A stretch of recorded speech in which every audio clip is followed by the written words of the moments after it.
Assalamualaikum warahmatullahi wabarakatuh. Hai sobat semuanya, ketemu lagi dengan saya.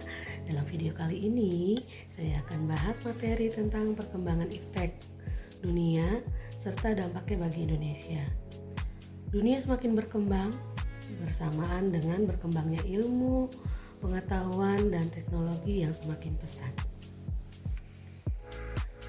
Materi-materinya apa aja ya yang akan dibahas? Materi-materinya adalah teknologi luar angkasa, teknologi persenjataan, dan teknologi informasi dan komunikasi. Pertama, teknologi luar angkasa. Teknologi luar angkasa perkembangannya sangat saat Perang Dunia atau Perang Dingin dipicu kompetisi luar angkasa atau space race antara Amerika Serikat dan Uni Soviet. Satelit pertama diluncurkan oleh Uni Soviet pada tanggal 4 Oktober 1957. Astronot pertama diluncurkan Uni Soviet pada tanggal 12 April tahun 1961. Nah, lalu bagaimana dengan teknologi luar angkasa di Indonesia? Teknologi di luar angkasa juga di Indonesia itu tidak kalah saing dengan negara-negara luar. Jadi di Indonesia itu ada pendirian 8 ini adalah difokuskan untuk menyelenggarakan keantariksaan, penelitian, dan pengembangan sains antariksa, penginderaan jauh hingga pengembangan teknologi penerbangan dan keantariksaan. Hasilnya Indonesia berhasil meluncurkan sistem komunikasi satelit domestik Palapa A1 pada tanggal 9 Juli tahun 1976. Satelit pertama Indonesia tersebut diorbitkan dari Cape Canaveral, Florida, Amerika Serikat. Saat itu Indonesia menjadi negara ketiga di dunia setelah Amerika Serikat dan Kanada yang memakai satelit komunikasi. Dan yang kedua adalah teknologi persenjataan. Perkembangan teknologi persenjataan berkaitan erat dengan perkembangan militer, khususnya ketika Perang Dunia dan Perang Dingin. Di masa Perang Dingin, Amerika Serikat dan Uni Soviet memimpin perkembangan persenjataan dengan tujuan untuk melindungi kawannya dan perebutan pengaruh. Persenjataan Indonesia juga tidak kalah saingnya. Indonesia sudah lama bisa menciptakan beberapa senjata, peralatan maupun kendaraan tempur sendiri bahkan sudah diekspor ke beberapa negara.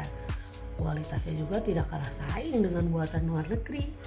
Contoh produsen persenjataan Indonesia yaitu PT Pindad dan PT Dirgantara. Oleh karena itu masyarakat merasa lebih aman dari ancaman luar maupun dalam negeri. Yang ketiga adalah teknologi informasi dan komunikasi. Perkembangan teknologi informasi dan komunikasi terus meningkat seiring dengan meningkatnya kebutuhan manusia tanpa terkecuali dalam bidang pendidikan. Kecenderungan menggunakan simbol E yang diartikan sebagai elektronik sudah mulai banyak bermunculan dan diaplikasikan di hampir semua bidang. Sebut saja education, e-government, e-learning, dan lain sebagainya. Peran serta guru dalam mengaplikasi pemanfaatan teknologi informasi dan komunikasi secara lebih tepat guna amat sangat diperlukan. Guna lebih memberikan gambaran kepada para generasi muda mengenai pemanfaatan teknologi secara lebih tepat dan lebih bermanfaat. Memasuki abad teknologi informasi dan komunikasi sekarang ini sangat dibutuhkan dan pentingnya menggunakan ICT dalam kegiatan pembelajaran. Melalui pemanfaatan TIK tersebut kita dapat meningkatkan mutu pendidikan, yaitu dengan cara membuka lebar-lebar terhadap akses ilmu pengetahuan dan penyelenggaraan pendidikan bermutu. Sistem teknologi informasi dan komunikasi memberikan jangkauan yang luas, cepat, efektif, dan efisien terhadap menyebar luasan informasi ke berbagai penjuru dunia. Teknologi informasi berkembang sejalan dengan perkembangan teori dan komunikasi teknologi yang menjunjung terhadap praktek kegiatan pembelajaran. Teknologi informasi dan komunikasi telah mendatangkan manfaat bagi pemerintah di Indonesia, yaitu mempermudah dalam berkomunikasi dan mencari informasi. Salah satu contohnya yaitu dapat melakukan pembelajaran jarak jauh, dapat dilakukan pada saat kemarin pandemi ya, jadi bisa bermanfaat. Silakan disimak video atau gambarnya untuk memperjelas pemahaman tentang materi-materi tersebut. Silakan.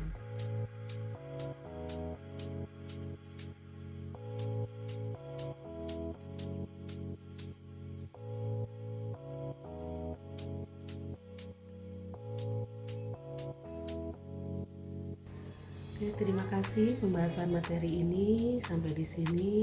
Semoga bermanfaat untuk kita semua. Kebenaran datangnya dari Allah Subhanahu wa taala dan kesalahan mungkin datangnya dari saya. Mohon maaf bila ada kesalahan dalam kata maupun hal yang lainnya. Wabillahi taufiq wal hidayah. Wassalamualaikum warahmatullahi wabarakatuh.